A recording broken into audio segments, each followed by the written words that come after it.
আমার শাশুড়ি মা আমাকে গ্রামের বাড়িতে পাঠিয়ে দিলেন শ্বশুরমশাইয়ের সাথে। সেদিন হঠাৎ বৃষ্টি এলো, আর আমি বাইরে ভিজে বাড়িতে ঢুকলাম। বুঝতে পারলাম শাড়িটা পুরো ভিজে গেছে, আর খোলা চুলগুলো কাঁধের উপর নেমে পড়ছে।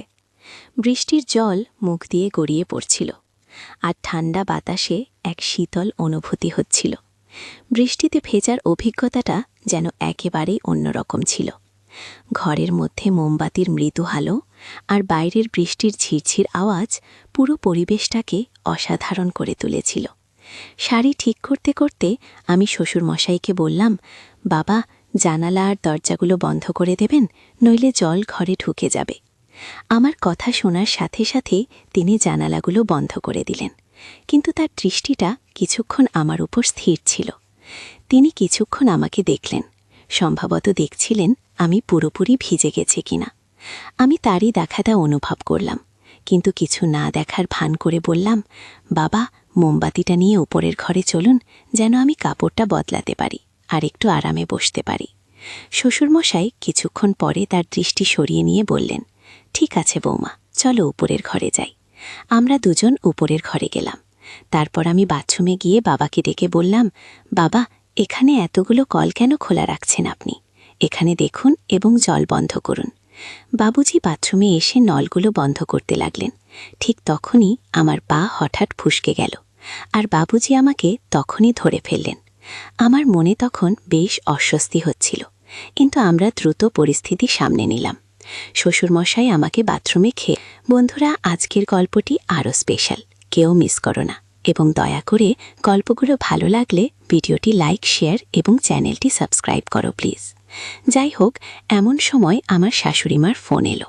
আমি আগের থেকেই বুঝতে পারছিলাম যে কিছু একটা গুরুত্বপূর্ণ কথা হবে, কারণ তিনি সাধারণত তেমন কোনো কারণ ছাড়া এত তাড়াতাড়ি আমাকে ফোন করেন না। আমি তখন অফিসে ছিলাম। আমি ফোনটা তুলে নিলাম এবং তার কণ্ঠে হালকা উত্তেজনা লক্ষ্য করলাম। তিনি সরাসরি বললেন, বৌমা, তোমাকে তোমার বাবুজির সাথে গ্রামে যেতে হবে, অনেক গুরুত্বপূর্ণ কাজ আছে। আমার শাশুড়িমার কথা শুনে আমি একটু অবাক হয়ে গেলাম। আমার মাথায় তখনই ভাবনা এলো, কেন তিনি নিজে যাচ্ছেন না এবং কেন আমাকে যেতে হবে। আমি শান্তভাবে বললাম, শাশুড়িমা, আপনি এবং আপনার ছেলে কি একসাথে যেতে পারতেন না? আমার অফিসের কাজ রয়েছে। শাশুড়িমা একটু গম্ভীর হয়ে বললেন, বৌমা, তুমি তো জানো আমি যখনই বাইরে যাই আমার শরীরটা ভালো থাকে না, আর তোমার ছেলে সব সময় নিজের কাজে ব্যস্ত থাকে বা তার বন্ধুদের সাথে মিলে মদ খেয়ে সময় কাটায়।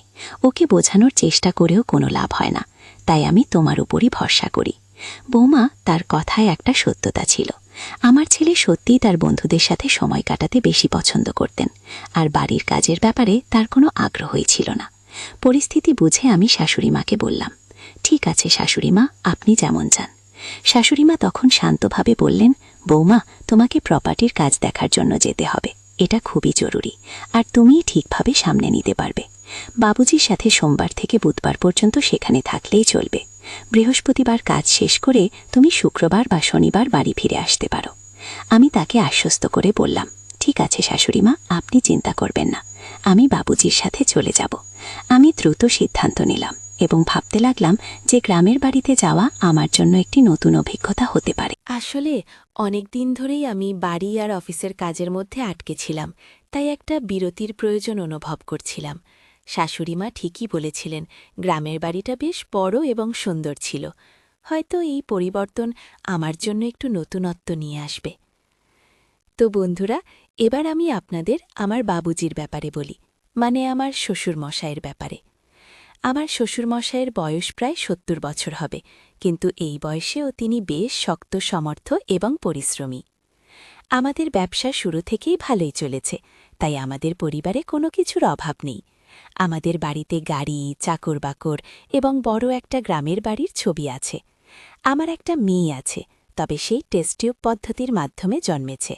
হ্যাঁ, আমার মেয়ে আমার স্বামীর মাধ্যমে জন্মায়নি, কারণ আমার স্বামীর সেই সক্ষমতা নেই। এই সত্যটি কেবল আমি এবং আমার শ্বশুরমশাই জানেন। অন্য কেউ, এমনকি আমার শাশুড়িমাও এই ব্যাপারে কিচ্ছু জানেন না।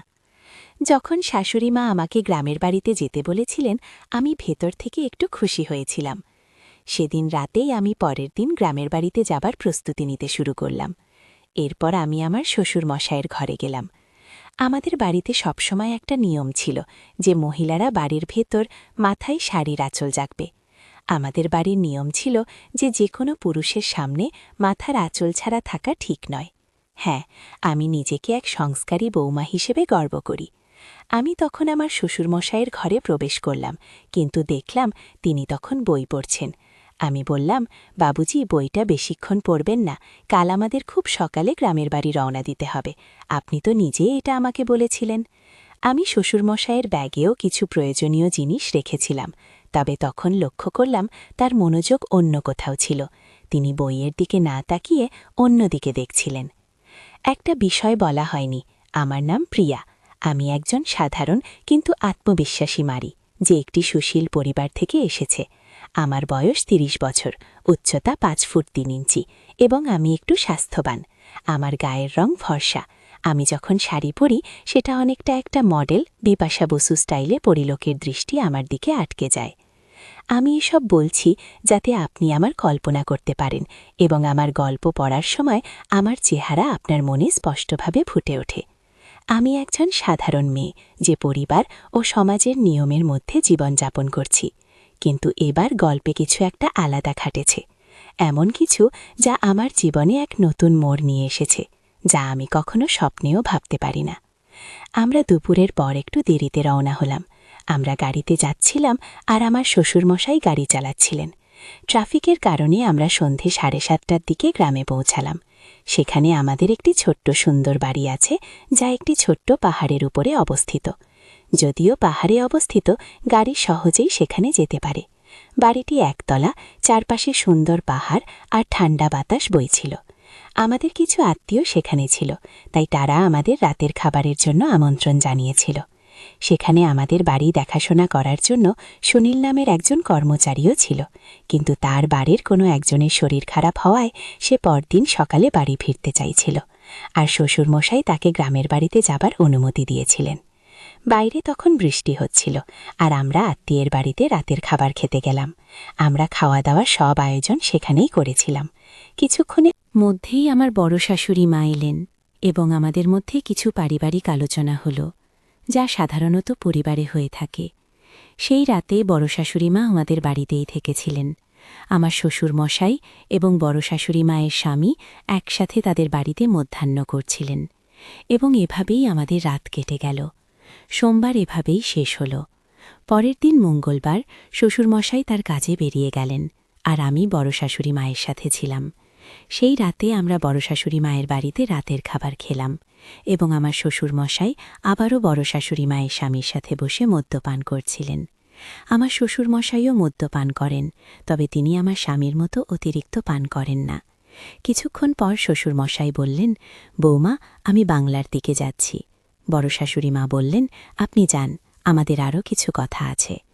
কিছু সময় পরে আমি বড় শাশুড়ি মায়ের বাড়ি থেকে বেরিয়ে এলাম। তখন বাইরে প্রবল বৃষ্টি হচ্ছিল, তাই বড় শাশুড়ি মা আমাকে একটি ছাতা দিলেন এবং আমি বাড়ি ফিরে এলাম। বাড়িতে এসে দেখলাম শ্বশুরমশাই আবারও মদ্যপান করতে করতে টিভি দেখছেন। আমি বাড়িতে পৌঁছানোর সময় বৃষ্টি এবং বাতাসের কারণে পুরোপুরি ভিজে গিয়েছিলাম। আমাদের বাড়িটি ছিল বেশ বড় একটা বাংলো, কিন্তু আমি সেটিকে বাড়ি বলতেই বেশি ভালোবাসতাম। নিচে ছিল একটি বড় হলরুম এবং উপরে কয়েকটি ঘর। ছাতাটি ছিল ছোট, আর যখন বৃষ্টিতে ভিজে আমি ঘরে ঢুকলাম তখন অনুভব করলাম আমার শাড়িটি পুরোপুরি ভিজে গেছে। আমার খোলা চুলগুলি কাঁধের উপর নেমে এসেছিল, আর সেগুলোতে এখনও বৃষ্টির জল ঝরছিল। ঠান্ডা বাতাসের জন্য হালকা শীত লাগছিল। বৃষ্টিতে ভেজার অনুভূতি একেবারেই আলাদা ছিল। ঘরের ভিতরে মোমবাতির হালকা আলো আর বাইরের প্রবল বৃষ্টির শব্দ পরিবেশটিকে আরও বিশেষ করে তুলেছিল। আমি আমার শাড়ির আঁচল ঠিক করতে করতে শ্বশুরমশাইকে বললাম, বাবুজি, জানালা এবং দরজা বন্ধ করে দিন, না হলে জল ভিতরে চলে আসবে। আমার কথা শুনে তিনি সাথে সাথে জানালাগুলি বন্ধ করে দিলেন। তবে কিছুক্ষণ ধরে তার দৃষ্টি আমার দিকে স্থির ছিল।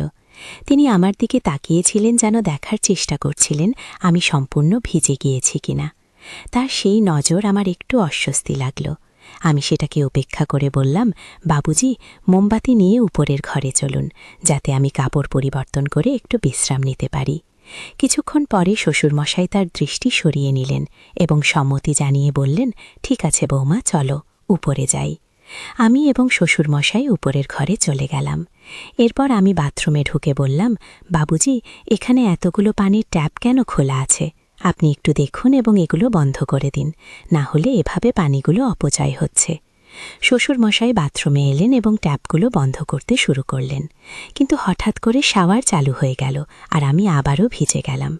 আমি তখন নীল শাড়ি পরেছিলাম আর মাথায় আঁচলটাও ছিল। দেখলাম শ্বশুরমশাই নির্ভয়ে আমার দিকে তাকিয়ে আছেন, যেন ভয়ে আছেন আমি কিছু বলি কিনা। বৃষ্টির জন্য আমার শাড়িটি পুরোপুরি ভিজে গিয়েছিল আর তিনি আমার দিকে এক দৃষ্টিতে তাকিয়েছিলেন। একদিন এরকমই হয়েছিল। আমার শ্বশুরমশাই প্রায়ই বন্ধুদের সাথে বাইরে ঘুরতে যেতেন। তার সিগারেট খাওয়ার অভ্যাস ছিল। একদিন সকালে আমি দোকানে গিয়েছিলাম, তখনও বৃষ্টি হচ্ছিল। আমি যথারীতি মাথায় শাড়ির আঁচল নিয়ে বেরিয়েছিলাম। আমি খুবই পরম্পরাগত মানসিকতার বোক।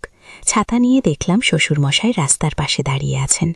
আমি ছাতাটি তার দিকে বাড়িয়ে দিলাম, কিন্তু দেখলাম তিনি আমার দিকে এক দৃষ্টিতে তাকিয়ে আছেন। তার চোখ যেন আমার দিক থেকে সরতেই চাইছিল না। মনে হচ্ছিল আমাকে তিনি কিছু বলতে চান। বাড়ি ফিরে এসে আয়নায় তাকিয়ে দেখি সারা সামনের অংশ কিছুটা ভিজে গিয়েছে, যা আমার চেহারায় আলাদা একটা সৌন্দর্য এনে দিয়েছে। শাড়িটির শরীরের সাথে লেগে থাকায় নিজেকে একটু অন্যভাবে দেখলাম। পেছনের দিকটাও কিছুটা ভিজে গেছে, সেটাও খেয়াল করলাম। এরপর আমি কিছু দরকারি জিনিস নিয়ে ঘরের কাজ করতে শুরু করলাম। আমি কাজ করতে করতে ভাবছিলাম, এটা বেশ মজার বিষয় যে এমন একটা পরিস্থিতিতে নিজেকে খুঁজে পাচ্ছি। তাই ইচ্ছে করেই শ্বশুরমশায়ের সামনে দিয়ে আসা যাওয়া করছিলাম। ঝাড়ু দেওয়ার সময় নিচু হয়ে কাজ করতে হতো, আর আমি আমার উপস্থিতি তার নজরে আনতে চেষ্টা করতাম। শ্বশুরমশাইও মাঝে মাঝে তাকিয়ে দেখতেন, আর কিছুটা হাসি মুখে তার অভিব্যক্তি লক্ষ্য করতাম। আবার কিছুক্ষণ পর শ্বশুরমশাই ঘরে ফিরে এলেন। তখন আমি পুরোপুরি ভেজে গিয়েছিলাম, তাই শাড়ি বদলাতে হলো। শ্বশুরই বসেছিলেন যেখানে একটি আলমারি ছিল। আমি আলমারি খুলে আরেকটি লাল শাড়ি বের করলাম। ঘরের পাশে আরেকটি ছোট্ট কক্ষ ছিল, যেখানে আমি শাড়ি বদলাতে গেলাম। শ্বশুরমশাই তখন বারান্দায় বসে বিশ্রাম নিচ্ছিলেন। দরজাটা সামান্য খোলা রেখেছিলাম, কারণ ঘরে একটু বাতাস আসার দরকার ছিল। আমি শাড়ি বদলাতে শুরু করলাম, আর শাড়ির ভাঁজ খুলতে খুলতে চুড়ির হালকা আওয়াজ হচ্ছিল। শ্বশুরমশাইও বাইরে বসেছিলেন, তবে তার উপস্থিতি তেমন গুরুত্ব দিচ্ছিলাম না। আমার শাড়ি বদলানোর সময় আমি পুরোপুরি নিজের কাজে মনোযোগ দিচ্ছিলাম।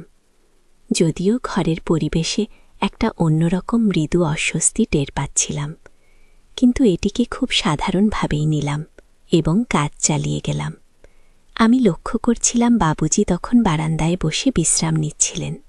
আমি বুঝতে পারছিলাম যে তিনি আমার কিছু কাজ খেয়াল করছিলেন। তিনি ধুতিটা কিছুটা ঠিক করছিলেন। ঘরটি কিছুটা অন্ধকার ছিল, তবে মোমবাতির নরম আলো ঘরের পরিবেশকে একটু আলাদা করে তুলেছিল। আমি ধীরে ধীরে শাড়ি বদলাতে শুরু করলাম। যদিও শাড়ি পুরো শরীরকে সহজেই ঢেকে নিতে পারে, আমার মনে হচ্ছিল এটি যথাযথভাবে জড়িয়ে নিতে সময় লাগছে। আমার আর বাবুজির মধ্যে বেশ কিছুটা দূরত্ব ছিল, প্রায় 12-15 ফুট। তিনি সোফায় বসে বাইরে তাকিয়েছিলেন এবং আমি আমার কাজ নিয়ে ব্যস্ত ছিলাম। আমি আমার চপ্পলের বোতাম খোলার চেষ্টা করছিলাম, যা বেশ শক্ত হওয়ায় খুলতে কিছুটা সময় লাগছিল। অবশেষে অনেক চেষ্টা করে বোতামটা খুলতে পেরেছি। বাবুজি তখন ধুতিটা একটু ঠিক করছিলেন এবং তার সামান্য নড়াচড়া ঘরের অন্ধকারের মধ্যেও আমি দেখতে পাচ্ছিলাম। আমি চপ্পলের শেষ বোতামটা খুলে একটু অন্যদিকে ঘুরলাম। হয়তো তিনি তখন চারপাশের সবকিছু ভালোভাবে লক্ষ্য করতে পারছিলেন, কারণ রাত তখন প্রায় 1টা। আমি বাবুজির দিকে একটু বেশি ঘুরে গিয়েছিলাম। শাড়ি বদলানোর সময় আমার চুড়ির শব্দ ঘরে প্রতিধ্বনিত হচ্ছিল। শাড়ি পাল্টাতে পাল্টাতে আমি বললাম, বাবুজি, আজ আপনার দিন কেমন কাটল? আজ তো অনেক কাজের মধ্যে ছিলেন, মনে হয় ক্লান্ত হয়ে পড়েছেন। বাবুজি ধুতির কিছুটা ঠিক করতে করতে বললেন, হ্যাঁ বৌমা, আজ কাজ অনেক ছিল, কিন্তু আমি ক্লান্ত নই। এই গ্রামের বাতাসে যেন প্রাণ ভরে দেওয়া যায়। আমি ইতিমধ্যেই আমার শাড়ি পরছিলাম এবং এরপর ধীরে ধীরে বাকি জামা গুছিয়ে নিচ্ছিলাম। সেই সময় আমি বাবুজির সঙ্গে কথোপকথন চালিয়ে যাচ্ছিলাম। ঘরে বিদ্যুৎ ছিল না, তাই আমি একটা মোমবাতি জ্বালিয়েছিলাম, যার আলোতে বাবুজির মুখটা ঠিকভাবে দেখা যাচ্ছিল না। আমি বাবুজিকে বললাম, বাবুজি, মা আর কাকাকে নিয়ে খুব খুব চিন্তায় আছি। বাবুজি বললেন, বৌমা, তোমার চিন্তা করার কিছু নেই। আমি বললাম, বাবুজি, গত রাতের মতো আজও বারান্দায় শুইতে যাবেন না? বাইরে আজ অনেক বাতাস আর ঠান্ডা। আমাদের বিছানাটা বড়, আমার সঙ্গে বিছানাতে শুয়ে পড়বেন। আমার কথা শুনে তিনি চুপ থাকলেন, কিছু বললেন না। আমি আবার শাড়ি পরতে শুরু করলাম। মনোযোগ দিয়ে শাড়ির শেষ অংশটা ঠিক করে নিলাম। ঘুরে দাঁড়িয়ে নিজেকে সামলে নিলাম। তারপর হালকা হাসি দিয়ে বাবুজিকে জিজ্ঞেস করলাম, বাবুজি, আমার শাড়ি কেমন কেমন লাগছে? বাবুজি একটু অবাক হয়ে তাকালেন। আমি আবার বললাম, বাবুজি, নতুন শাড়িতে কেমন লাগছে? এরপর আমি বারান্দার দিকে হাঁটতে শুরু করলাম। বাবুজি তখনও সোফায় বসেছিলেন। আমার দিকে তাকিয়ে আমি বললাম, বাবুজি, আপনি বারান্দায় আসুন, একটু গ্রামের বাতাস খেতে ভালো লাগবে। বাবুজি কিছুক্ষণ পর বারান্দায় এলেন। আমি তাকে আবার জিজ্ঞেস করলাম, বাবুজি, বলুন তো, আমাকে এই শাড়িটা কেমন লাগছে? আমি তখন মাথায় পল্লু দিয়ে দাঁড়িয়েছিলাম। বাবুজি বললেন, হ্যাঁ বৌমা, তোমাকে অনেক সুন্দর লাগছে শাড়িতে। এরপর বললাম, বাবুজি, আপনার সঙ্গে একটা কথা বলার আছে। বাবুজি বললেন, হ্যাঁ বৌমা, কি কথা? সংকোচ করো না, বল। আমি বললাম, বাবুজি, আপনার মনে আছে যখন আপনার বন্ধু বা আমার স্বামীর বন্ধুরা আসে, আমি আপনাকে বলি তাদের জন্য চা নিয়ে যান? বাবুজি বললেন, হ্যাঁ বৌমা, মনে আছে। আমি বললাম, তারা আমায় এক বিশেষ দৃষ্টিতে দেখে, কিন্তু এতে আমার অনেক অস্বস্তি লাগত। বাবুজি একটু চিন্তিত হয়ে বললেন, বৌমা, এভাবে ভাবার কোনো দরকার নেই। আমি হালকা হেসে বললাম, বাবুজি, এই বিশ্বাসটা আমাদের মধ্যে থাকুক। আমি জানি আপনি আমাকে কেমন ভাবে দেখেন, এতে আমার কোনো আপত্তি নেই। আপনার দৃষ্টিভঙ্গি আমার ভালো লাগে। আপনি অনেক ভালো মনের মানুষ। কিছুক্ষণ চুপ থেকে বাবুজি বললেন, বৌমা, তুমি কি খুশি? আমি হেসে বললাম, বাবুজি, এবার আসল কথায় আছি। বাবুজি বললেন, হ্যাঁ বৌমা, কি কথা? সংকোচ করো না, বল। আমি বললাম, বাবুজি, আপনি কি মনে করেন আমি সত্যিই খুশি? হ্যাঁ, আমরা ধনী, আমাদের সব কিছু আছে, গাড়ি, বাড়ি, টাকা, কিন্তু এরপরেও কি আমি খুশি? বাবুজি বললেন, বৌমা, তোমাকে খুশি দেখতেই আমার ভালো লাগে, কিন্তু তুমি খুশি নও কেন বলো? আমি একটু চুপ থেকে বললাম, বাবুজি, আপনার ছেলে? বাবুজি প্রশ্ন করলেন, আমার ছেলের কি সমস্যা আছে? বললাম। আমি গভীর শ্বাস নিয়ে বললাম, বাবুজি, আপনি কি মনে করেন শুধু অর্থ আর সম্পত্তি থাকলেই সুখ পাওয়া যায়? আসল সুখ দাম্পত্য জীবনে। বাবুজি কিছুক্ষণ চুপ করে থেকে বললেন, বৌমা, তোমার যা বলার আছে খোলাখুলি, সংকোচ করো না। আমি একটু দ্বিধা করে বললাম, আপনার ছেলে এখন আর আগের মতো আমার সঙ্গে সম্পর্ক রাখছে না। আমাদের মধ্যে যে যোগাযোগ ছিল সেটা আর নেই। বাবুজি স্থিরভাবে শুনলেন। আমি বললাম, আমি জানি বাবুজি, আপনার জীবনেও হয়তো অনেক চাপ আছে, আপনার নিজের জীবনের দায়িত্বগুলো কম নয়।